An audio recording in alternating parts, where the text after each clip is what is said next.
went to jail for him. You forgot? No, I'm not. Hell no. That's why I don't even play with him. No, I never thought I was gonna go to jail for threatening a nigga on the internet. And I didn't fully threaten him all the way. I just was saying, you think you gonna die, and then I was on the run. Like, you talking about the 6ix9ine situation? Yeah, like that. He dangerous, bro. That's some dangerous shit. That's after they caught you on the stage with Drake smoking a blunt or something like that. No, bro, that was 2017. I went to jail and did 2 years. You know what I'm saying? And I came back. And I think that shit was 6ix9ine was like 2020, bro. Oh yeah, it's like 2020, and we jumped on live. He was on live on that boat talking shit, and I was in the comments. I said something, and he just synced my comment and added me to the shit. I'm like, man, I got on that shit, and we just started arguing as soon as my face popped up. But it was like, I was on parole though. You feel me?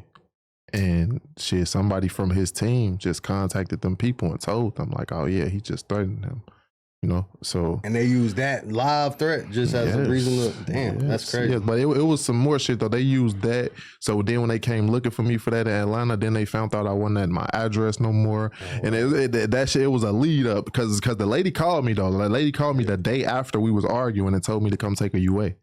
And the whole time I'm in LA. So you can't even make it. And it's during COVID time, so I sent her fake COVID papers and shit. I kept sending them like, I still got COVID, I still got COVID. It got to the point where the bitch told me like, just put on the mask and come in.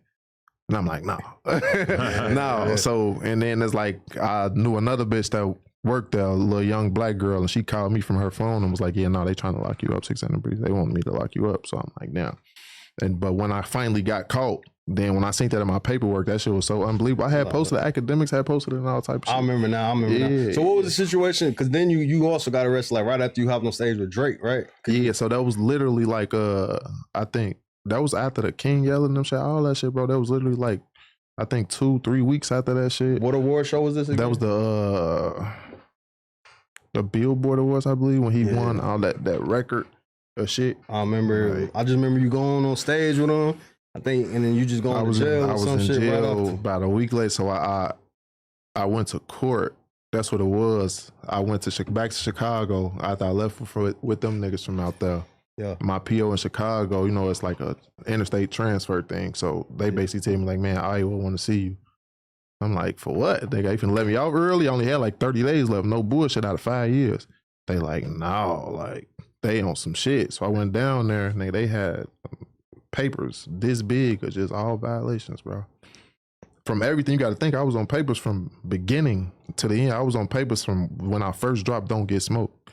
I was on probation from Iowa with the drug case type shit. So, and they let me just rock out the whole time. Until that moment. Until the end. And by law, they can do that. They can reimpose your original sentence type shit. So they just, nigga, everything. Everywhere I traveled when I wasn't supposed to be, all type of shit. Guns, weed, anything that I wasn't supposed to do, they had it. Like from 2015 to 17. And this was the feds doing it? No, this was Iowa. Okay. State. Damn, that's a slippery ass move. You had to stay in Iowa for a minute, right? How long you was locked up? So I did 2 years. I did 2 years. I did 17 and 19. And then I popped out, and then shit. And then went right. I was, you know what I'm saying? I just started going crazy again. Have you heard about like a lot of other people having that happen to them, where they save the charges up till the end of your probation or whatever? With Iowa, that's what they do. Like, really, the Iowa petty, like they are really.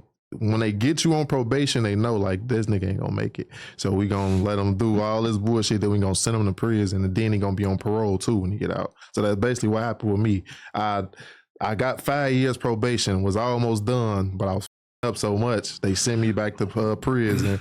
Now boom, now I go to prison and you come home on parole. So it's like a double whammy. Same case. I didn't catch no new case. It's the same charge from 2012. Same charge, so double whammy. A whole bunch I did probation. First I did county, probation, prison, parole, and I went on a violation twice on parole again after 2019. So and the Billboard, that was in LA, right? Yeah, no, that was in Vegas. In Vegas, that was in Vegas. Yeah. Man, all right. So I bumped into Fool and them that same day, earlier that day at the mall. No bullshit at the mall. Right. Yeah. It be a lot of little mixy shit, man, that just be behind the scenes shit. So here's some shit that I heard. You whooped Tory Lanez ass for Drake. I see. So look. Yeah, niggas don't know about this. The story I was telling, it wasn't Tory. Oh, word. It wasn't Tory. I seen how Act was trying to put two and two together and saying this and that and that. So I'm not confirming shit with that. So, and shout out to Tory, we fuck with Tory, they did how they love, But it was multiple fights happen. And that's not what I was talking about. If that was to happen, that wasn't what I was talking about. It was another rapper that was claiming that Drake stole his shit and shit like that. And we had to that nigga up. Like, how big of a rapper though? Like, we know his name off rip. Drum. Is he relevant right now? It was Drum. You were there. Because the story was always that like Drake, because he's the one who had the song that they took Hotline Bling was allegedly a ripoff of what Cha Cha Slide was what the song was called, and they allegedly called Drum to go to Drake's house, and then it was always like his security beat his ass. Nah, that's details. See, Drake be beating up a lot of people. That's the detail situation. Oh, where'd they see Drum at then? Oh, you're right though. That Breezy might have to tell us. He's sitting there quietly. Where I see this nigga at, man? Coachella was going down 2017. Oh yeah, they saw Drum somewhere else. You're right. Coachella was lit up. I know the song from Drake. He said just like that one time at Coachella. Then when you Academics said it, I'm like, all right. See, Academics is just he putting pieces together. I'm not confirming none of that shit. Just know what happened, and we put our hands on niggas. We put our hands on niggas, man. But yeah, it's the OVO code of silence. It just can't speak on that because I don't know if niggas will get on some police shit or any of that shit. You know what I'm saying? And the nigga I was talking about, I feel like he gonna get on some police shit, especially with Drake involved. Yeah, he's money. So if I get up here and confirm that we whooped his ass, and what if he been tried to do some shit back then? Now he gon', oh yeah, look, see, he just told us. Now I'm gonna get subpoenaed and I'm gonna be the main.